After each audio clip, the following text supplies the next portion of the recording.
Wiggy, wiggy, oh, wiggy, oh, wiggy, oh. Hold up, wiggy, oh, wiggy, oh, Cause that wiggy, oh, bitch go wiggy, pew when I shoot, it's on mute.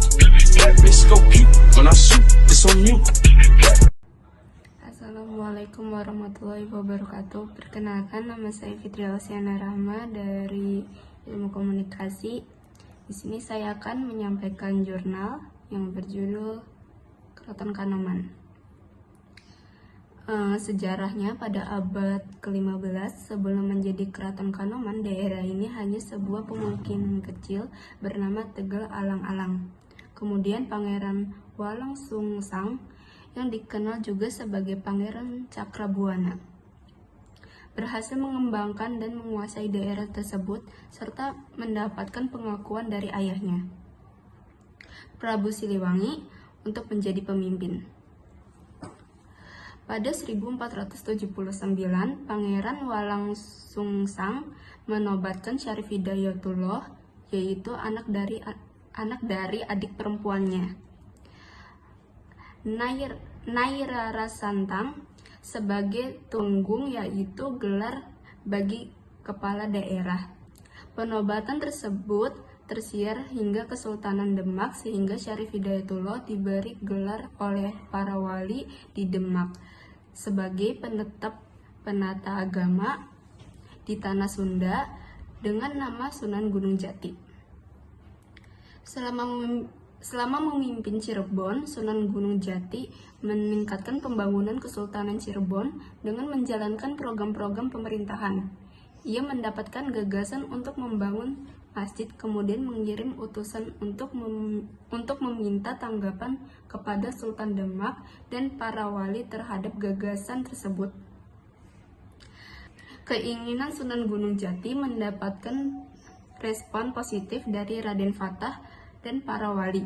Mereka mengirim arsitek terbaik dari Majapahit bernama Raden Sepat yang dibantu oleh Sunan Bonang dan Sunan Kalijaga. Setelah membangun selesai masjid tersebut, diberi nama Masjid Agung Sang Recipta Rasa. Sunan Gunung Jati wafat pada 1568. Posisinya diganti oleh putranya, yaitu Penambahan Ratu. Dalam pemerintahannya, Penambahan Ratu adalah seorang yang cinta perdamaian. Ia menjalani hubungan baik dengan para pemimpin kerajaan yang mempunyai misi dalam penyebaran agama Islam, termasuk menjalani persahabatan dengan Kerajaan Mataram di bawah kekuasaan Sultan Agung. Penambahan Ratu kemudian wafat dan digantikan oleh Pangeran Karim, atau dikenal juga sebagai Penambahan Ratu kedua. Ia menikah dengan adik Sunan Amangkurat I, pemimpin Kerajaan Mataram. Sunan Amangkurat I bersahabat dengan Belanda sehingga ia diadu domba oleh berita bohong bahwa Banten akan menyerang Mataram. Sunan Amangkurat I menghasut Penambahan Ratu II untuk menyerang Banten, namun ia menolak. Akibatnya ia bersama dua putranya, Pangeran Martawijaja dan Pangeran Kartawijaja, dipanggil ke Mataram, saat ini di Yogyakarta, dan mereka bertiga diasingkan ke Kartasura, saat ini Surakarta. Selama 12 tahun, Penambahan Ratu II diasingkan hingga ia meninggal pada tahun 1666. Pada dimakamkan di Bukit Girilaya sehingga Kesultanan Cirebon terjadi kekosongan kekuasaan. Pangeran Wangsakerta saat itu merupakan satu-satunya penerus karena kedua saudaranya diasingkan. Tetapi meskipun diasingkan, kedua berhak untuk memimpin sehingga terjadi konflik. Melihat tersebut, Sultan Banten bernama Sultan Ageng Tirtayasa pergi ke Mataram dan berhasil membawa pulang Pangeran Martawijaja dan Pangeran Kartawijaja ke Kesultanan Cirebon. Kemudian Sultan Ageng Tirtayasa membagi Kesultanan Cirebon menjadi 3, yaitu Kesultanan Kanoman dipimpin oleh Pangeran Kartawijaya, Kesultanan Kesepuhan dipimpin oleh Pangeran Martawijaya, dan Penambahan Cirebon dipimpin oleh Pangeran Wangsakerta. Keraton Kanoman didirikan oleh Pangeran Muhammad Badruddin atau Pangeran Kertawijaya yang mendapatkan gelar Sultan Anom I sekitar tahun 1678. Keraton tersebut dibangun di atas tanah seluas kurang lebih 175.500 meter persegi.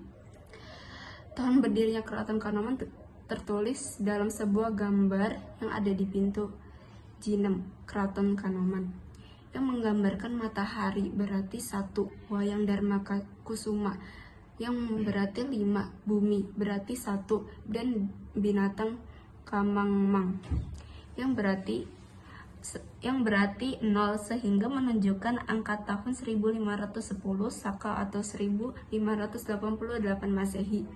Saat itu Keraton Kanoman masih menjadi bagian dari Kesultanan Cirebon sebelum menjadi keraton sendiri pada tahun 1678.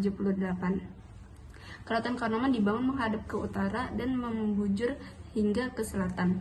Di sebelah utara keraton terdapat alun-alun dan pasar, sebelah barat terdapat Masjid Keraton Kanoman, dan di sebelah selatan dan timur berbatasan antara sekolah, taman siswa, dan permukiman penduduk.